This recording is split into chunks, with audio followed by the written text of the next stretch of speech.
Welcome to today's podcast of the Energy Revolution. And today I'm really excited to be talking with our General Counsel, Chirp's lawyer, Cecily Jackson Zapata. Let me introduce you all to Cecily with a little bit of her bio. It's extensive, so I'm just going to read just a little bit of this to give you an idea of the breadth and scope of her experience. She's an attorney and a consultant with expertise in tax-exempt organizations, social enterprises, and social mission organization governance, strategy, and operations. She is a principal of Social Innovatus, a nonprofit legal, management, and strategy team that helps innovative nonprofits, hybrid social enterprises, and social mission tech organizations execute their missions and increase their impact. Prior to founding Social Innovatus, Cecily practiced law in the Community Development Project at Public Counsel and the tax departments at Latham & Watkins LLP and Miller & Chevalier. She is also a graduate of Stanford Law and University of Southern California. She has years and years, decades actually, of experience that I'm not going to read because I'd really am just excited to get back into a conversation with Cecily. Cecily has become a friend of mine over the last almost decade now and has been our Chirp's General Counsel for the last 5 years and has really kind of helped us set the organizational stage for our next projects over the next coming decades. I'm really excited here to have you with us, Cecily, because one of the questions we get all the time is why would you open a solar panel assembly factory as a nonprofit? And that does seem like a kind of a strange question. It would have seemed strange to me 10 years ago. But one of the things that has struck me over the last 10 years is the huge difference between the for-profit world and the nonprofit world. I never really understood that. I spent 35 years running an architecture and construction company in the solid for-profit sector. And I kind of always thought that nonprofits were a little bit squishy, and I didn't really kind of understand what that was and why somebody would be a nonprofit. But since that time, I've really kind of come to understand the power and benefits of the nonprofit world. And I'm just fascinated to kind of talk with you a little bit about the differences between the for-profit and the profit world. Maybe you could just kind of give me some of your background as to why you chose to work in the nonprofit world and become an expert. Thank you, Devin. Like you, I came from the for-profit world, although I suspected that I was going to end up in the nonprofit world while I was in the for-profit world. But really what challenged me and the reason why I decided to really jump ship and firmly plant myself in the nonprofit world is I saw how nonprofit organizations had a greater freedom and flexibility to combine a social mission and activities and programs that have significant positive impacts and that they could also use some of the business principles that you see from the for-profit world. They're fantastic, great things that corporations do and that for-profit entities accomplish. But at the same time, there can often be a lot of negative externalities. And this nonprofit, and then specifically the social enterprise space, allows for people to use those principles in a way that generates revenue and creates value, while at the same time providing significant impacts on a variety of levels. And unlike a lot of other attorneys, and I was practicing in the tax department, so it's not typical that you would hear a tax lawyer talking about jumping ship from that kind of department and going into the nonprofit sector. But I was fortunate enough through some pro bono assignments at my old firm to find opportunities to learn about ways that nonprofit organizations could incorporate these business principles and revenue generating activities in a way that helps to further their mission.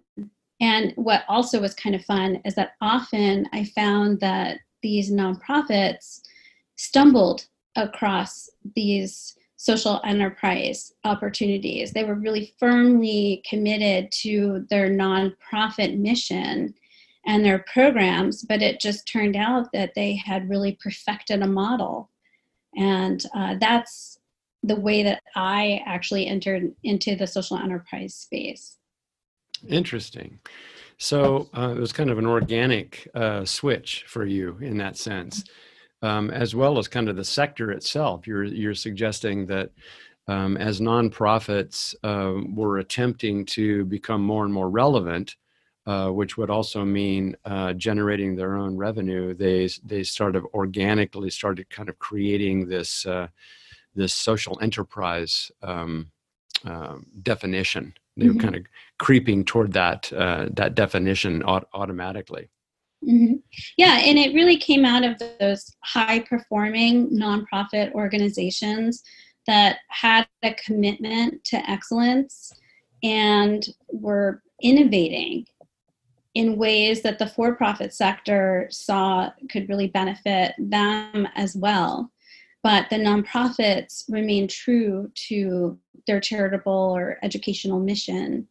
And so they were able to combine the two to really achieve great results. That also contributed significantly to the health of the organization as well, because it provided a substantial and regular revenue stream outside of the context of grants and gifts and contributions. Which is really critical for nonprofits. One of the things you taught me 4 or 5 years ago was the idea that in the United States, maybe in other places, but certainly in the United States, there's a kind of an agreement between the nonprofit structure allows for a very special agreement between the federal government and a local community-based organization. And that, in fact, the federal government, by giving a nonprofit tax designation to an organization, allows local people to divert federal tax income to the nonprofit, in the sense that a nonprofit does not have to pay taxes. So an individual or a company can decide to donate to this nonprofit and get tax relief on their federal returns, which actually diverts money that would go to federal tax programs into a local program. And that in effect, this is a conscious partnership at the kind of the largest federal level with kind of the smallest local level activity.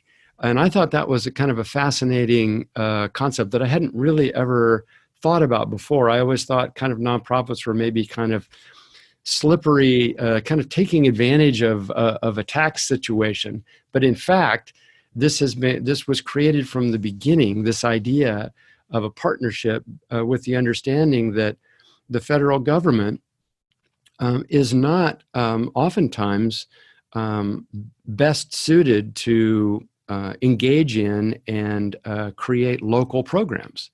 In fact, it's the local nonprofit organizations that are best suited to that, and the federal government recognizes that, and so they're forming a partnership to help a particular charitable class and a program that's local be more successful.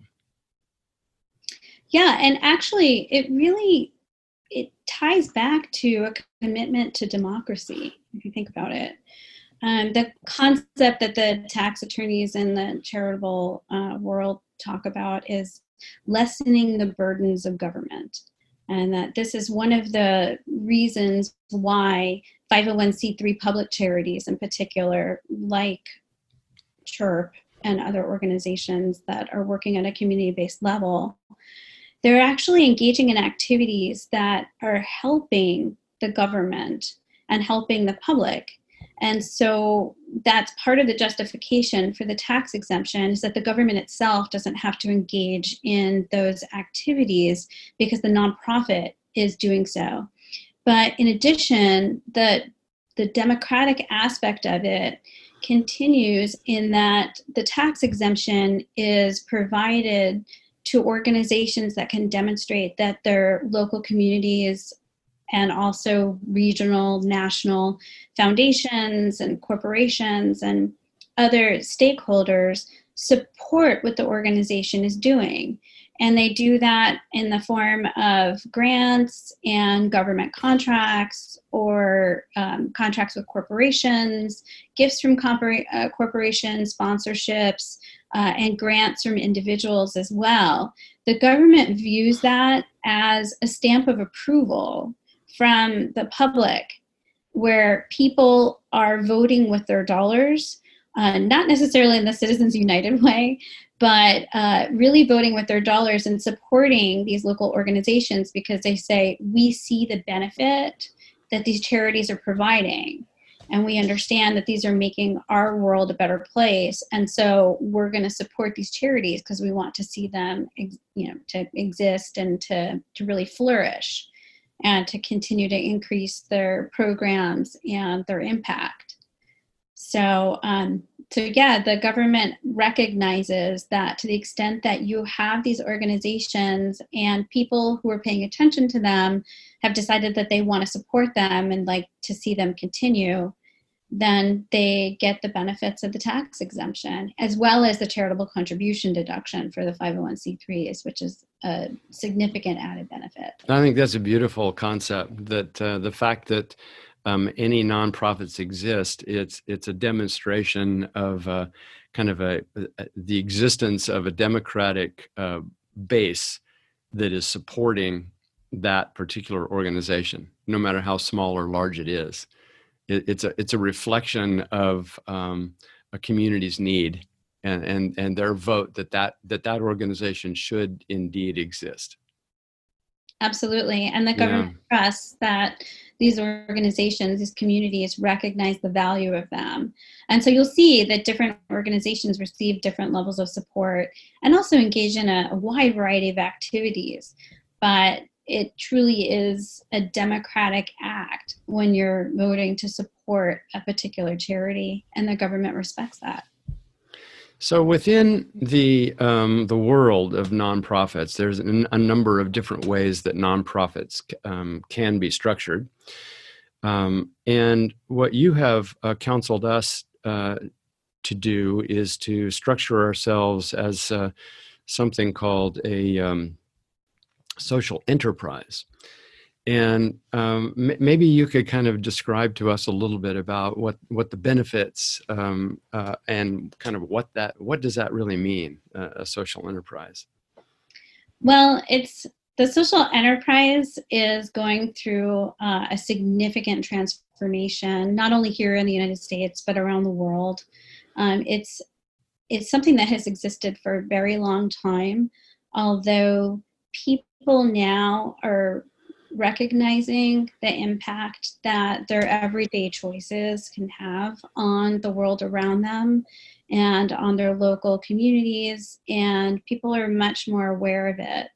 So a social enterprise, there's a variety of ways that you can really define it, but the way that I look at it is you have an organization whose mission, whether it's for-profit or a nonprofit, really you're looking at their services, their goods, or even if you're looking in the nonprofit context, a portion of it is really geared towards meeting a significant unmet need and using market-based principles in order to achieve that need.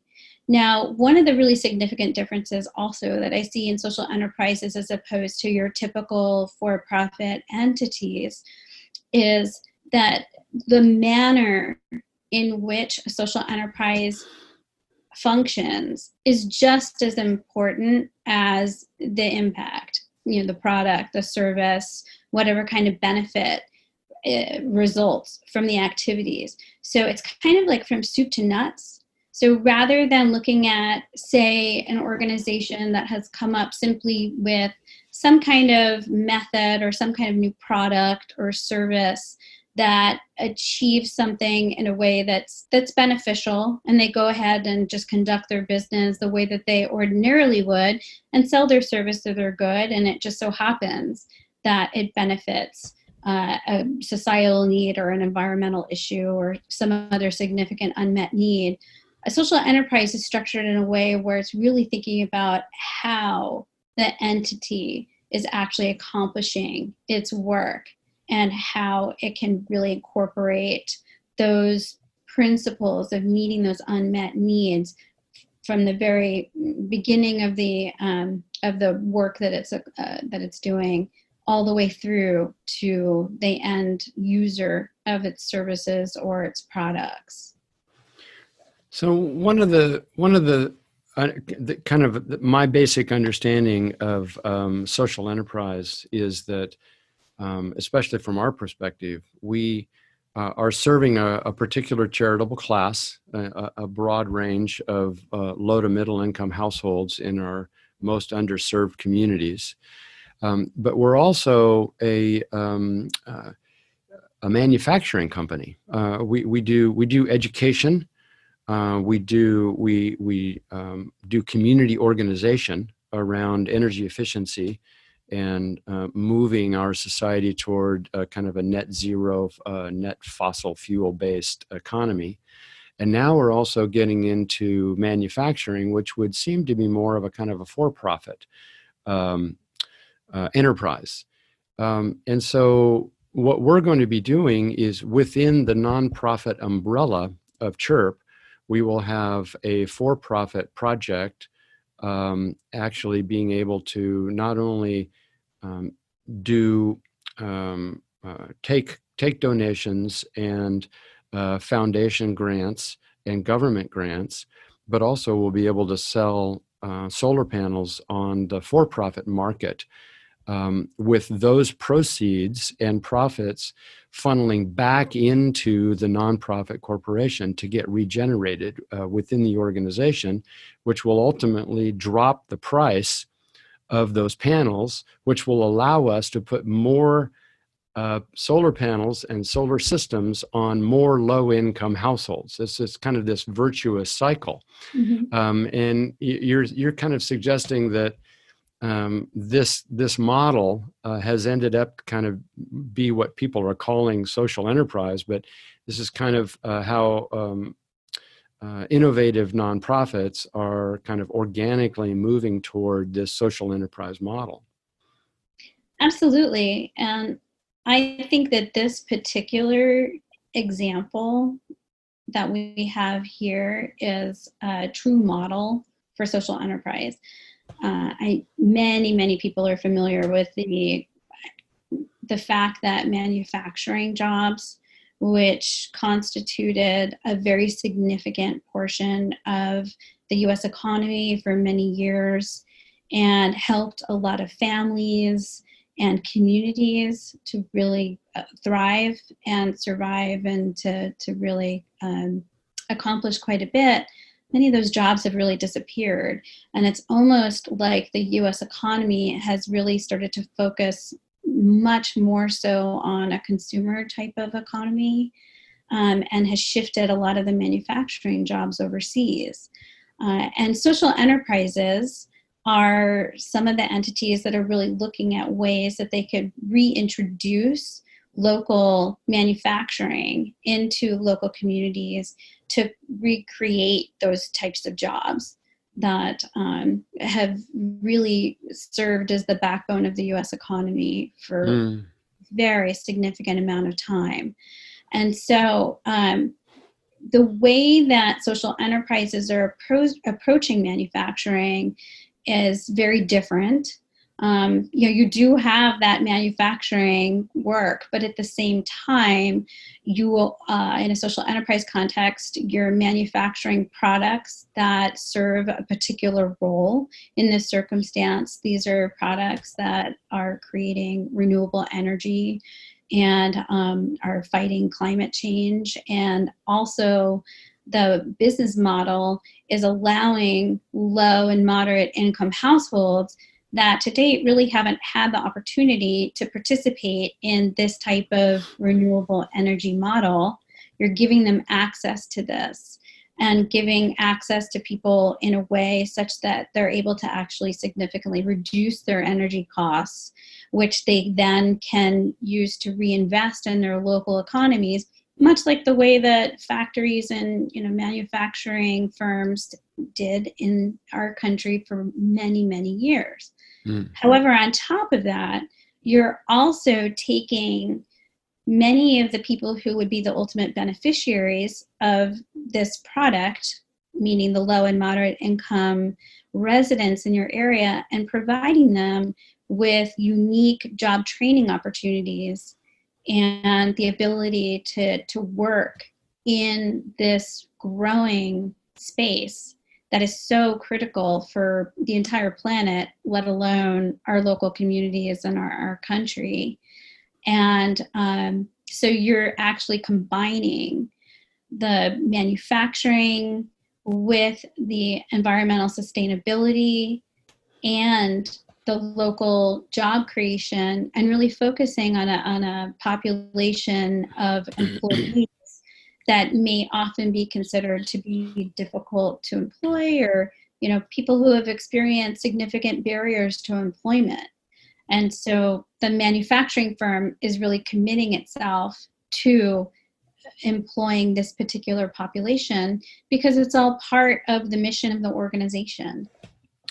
Yeah, that's one of the interesting things that another kind of term that you've taught me over the years is this idea of opportunity employment, or kind of an employment-based social enterprise.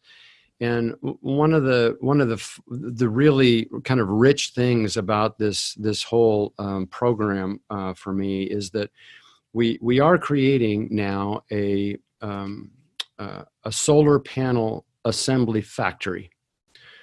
But that factory is operating as a workforce development factory at the exact same time. So while we have workers in there making solar panels, we are also very conscious of the fact that we've got various demographics of workers within our factory. For example, at-risk youth, or out-of-work adults, or intellectually or physically disabled. We have veterans. So a number of kind of classifications of demographics of people who need work. We will even have a homeless track so that we can teach job skills and also be able to get homeless back in shelters. And so it's just a very rich offering of not only producing a product that will mitigate global warming and greenhouse gases, but at the same time, we will be training and certifying people in this factory in job skills that then we will then place them after they've been with us for 8 to 10 months. We can place them in industry in general. And so maybe you could kind of talk to us a little bit about kind of what that, so we're talking about social enterprise, and then within social enterprises, there are these kind of opportunity employment designations. And then in our particular case, we're also combining that with some cutting edge technology, which kind of gets doubly exciting. Absolutely. And the opportunity employment social enterprise, at least in the United States, and I would say overseas as well, but that is the type of social enterprise that really took firm hold in the nonprofit social enterprise sector in the US.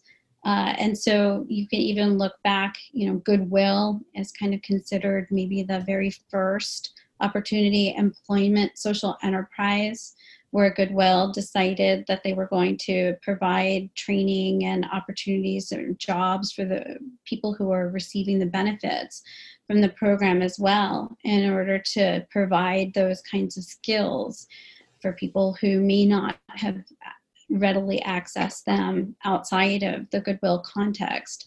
But it's obviously grown and expanded significantly.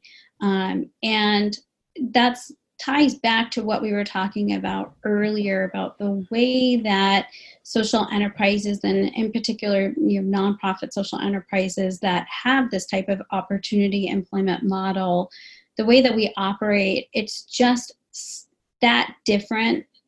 That's really kind of the difference between these types of manufacturing firms or other types of social enterprises as opposed to your traditional for-profit businesses, because organizations welcome, and actually social enterprises want to work with people that maybe some for-profit firms typically shy away from.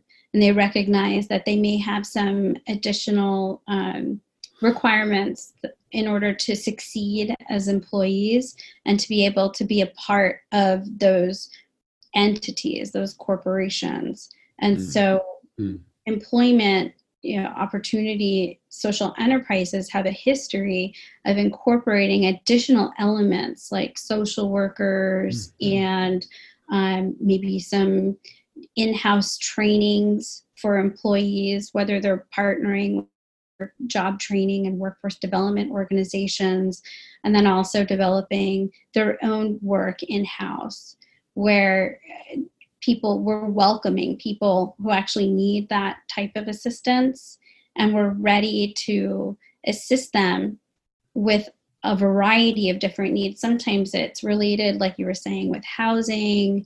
There could be childcare. There are a number of other issues that social enterprises actually address when they're working with with their employees, as opposed to rather than for-profits.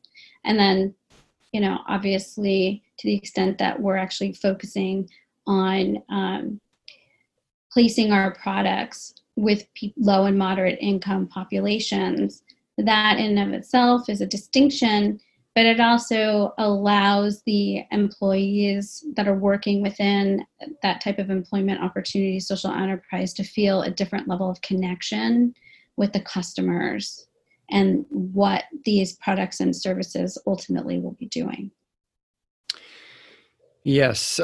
What's exciting to me is that, in the last 10 years of the California kind of solar initiative, the median household income of purchasers of solar panels is over $90,000.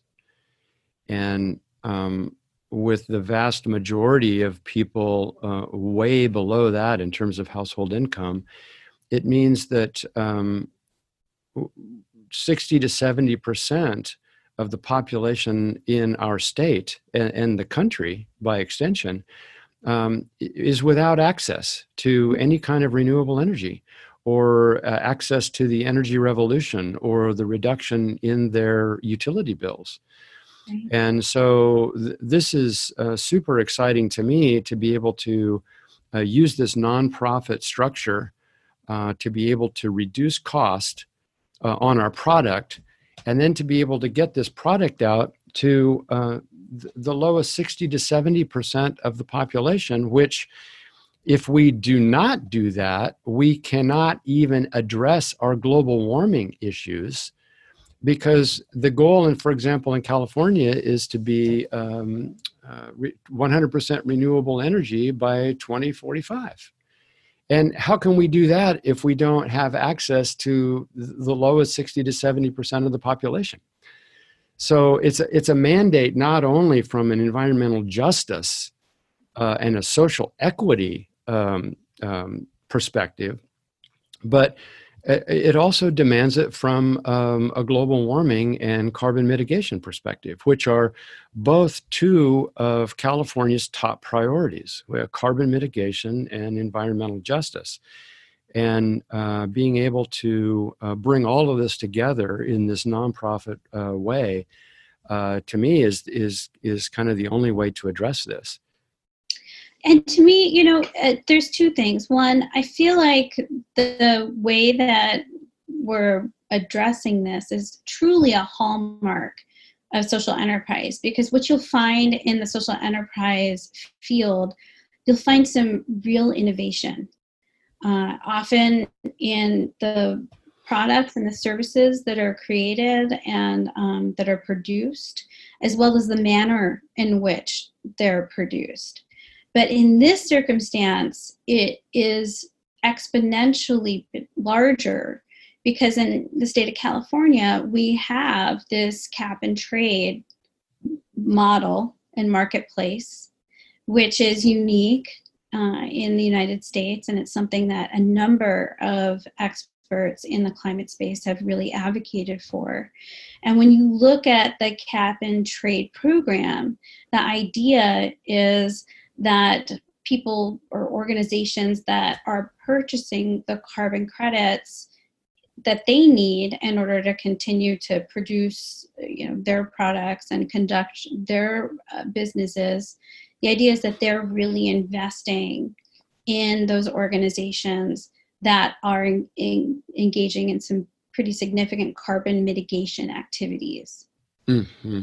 And Mm-hmm. you don't, at least I don't ordinarily hear of organizations like the TERP LGP in the context of cap and trade. But to me, this model really appears to be the ultimate type of cap and trade deal, because you've got significant carbon mitigation, you've got tremendous positive impacts on local communities, job training. You're engaging not only job training, but workforce development for some of the hardest to employ people. Mm-hmm. And it's quite transformative. It's super exciting to me. And the other aspect of this is that this nonprofit structure and our ability to leverage local resources in a nonprofit way. I've come to start calling this our resource stack. Mm-hmm. All of the various resources, professional services, rent reductions, partnerships with universities that help us do research. All of these resources, these local resources, including volunteers who come and help us, the students that we're running, local community professionals and householders who are volunteering with us to help us achieve our mission. All of these things reduce substantially our cost of doing business. And so, in fact, it is really only through this nonprofit social enterprise structure that we can actually compete with China to produce world-class, in fact, best in world solar panels in a competitive way economically with China. Mm-hmm. That to me was kind of the ultimate excitement. And because if you think about it, the cost of panels can be reduced with a rich mix of these local resources that continue to reduce our operating cost. We can always stay under the price of a panel from China.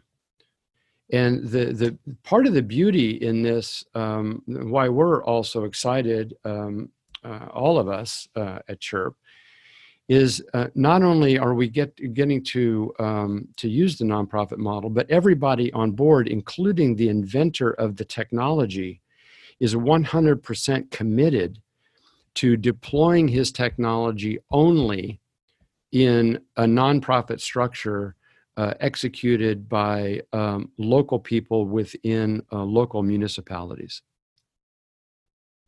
Yeah, and you know, one thing, you know, building upon that, it really makes one think the messages that we receive about how expensive it is to produce things locally and the need that our economy has to depend upon international cheap manufacturing and distribution channels.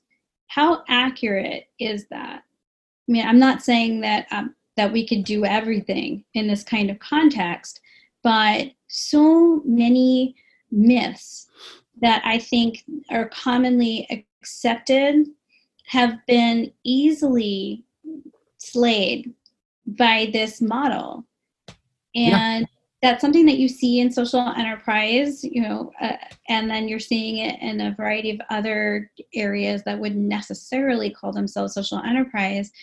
But I find that when you were working in the nonprofit social enterprise context, you're much more likely to find teams that are really thinking creatively about ways to work locally and ways to partner with government, with universities, with, you know, for-profit entities, a variety of resources locally.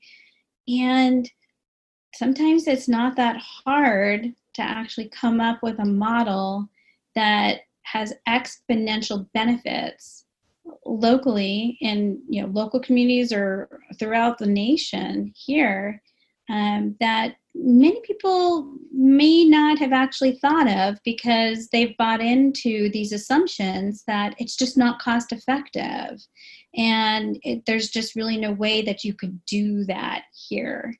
Yeah. When in fact, Right. you can. We've run into that from the very beginning, the idea that we're proposing that we're going to be creating a replicable mini solar factory within a local community, and everybody's first comment to that is, well, how is that possible? Because I think you're exactly right. There's this idea that there's a myth out there that you can only create solar panels in $1 billion lights out, fully automated factory in China or the Philippines or Mexico. It's somehow we have not only given up the idea that we can do something local, we've given up the idea that we can do this even in the United States.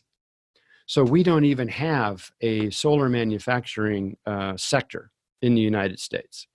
We have a solar installation sector, Right. and that's growing dramatically. But in order to install solar panels, we're sending billions of dollars overseas to buy the technology back so that we can install it here. And the investments overseas are in a generation of solar panels that creates a significant amount of excess, quote unquote, excess panels that are viewed as things that, you know, are worthless or that you can't use in this context. And our inventor and our technology, we've actually even found ways that we can take waste, take solar panels that have been rejected and have been determined to be useless, and not only use them, but actually incorporate them into solar panels that perform better than those other, you know, first generation solar panels. Yeah, the solar cells Solar cells, exactly. that are being rejected as not being pure enough or perfect enough to be able to withstand reverse bias. We're impervious to that, and so we can use these rejected solar cells in the course of manufacturing the most perfect ones. We can use those, and then as a nonprofit, that company can donate those worthless solar cells to them for a tax deductible donation so that they could be sitting on $1 million worth of rejected solar cells on their factory floor. And all of a sudden, they donate them to us because they're perfectly usable for us because of our technology. And so they can find an extra $200,000 to $300,000 worth of deductions in their inventory, in their worthless inventory. Yeah, and I love the tie-in there because it talks to how many in our for-profit business world may look at the solar cells themselves as not being worthy of use, and that they don't really see any way of any kind of benefit from them. And then also tying that back into the manner in which we're constructing the panels and installing them and maintaining them and operating this nonprofit social enterprise. It's very similar to the individuals that we're employing, where Yeah. we see the value in these individuals, and we recognize that there are a number of ways that we can work with people and really help them to get onto a new path in their lives. Mm-hmm. And the same thing for the solar cells that they're working for. You know, these solar cells are cast-offs, typically. Yeah, that's a very beautiful thing. There's another kind of softer side to all of this as well that I've been discovering, and that is that not only are we being able to use donated solar cells, but companies are now donating the glass itself, solar frames, wire, other components that go into the solar panels. And why would they do that? And the reason is that a lot of these companies are very excited about what we're doing, and they want to help, and they want to partner from a kind of a public relations perspective. They want to show that they are indeed supporting kind of the heart and soul of the renewable energy revolution, which is to capture photons and give the world energy. And I think that in and of itself is a very compelling revolution that's happening that people want to be a part of, and these big businesses want to participate. Mm-hmm. And having created this nonprofit community-based structure, it allows them to give to us and then to partner with us and be strategic partners and tell the world we're helping. We want to participate in this way, and not just in kind of a for-profit cutthroat manner, but we're really doing what we can to help. And that's kind of been an outpouring of support that's been super exciting, not only at our local level, but kind of at the national level. Absolutely. And that's really the beauty, I think, of social enterprise. It resonates with a number of people. I mean, in a society that we have that is so divided right now, I find that social enterprise often is an area where people who do agree on a number of things are able to come together and to produce something that really benefits local communities, the people, that also benefit the planet, and then also generate revenues and generate some profits that we can reinvest and keep this cycle going. The virtuous cycle. Yep. So do you have any other kind of, that was a beautiful kind of wrap-up statement in some ways. Do you have anything else to add before we conclude?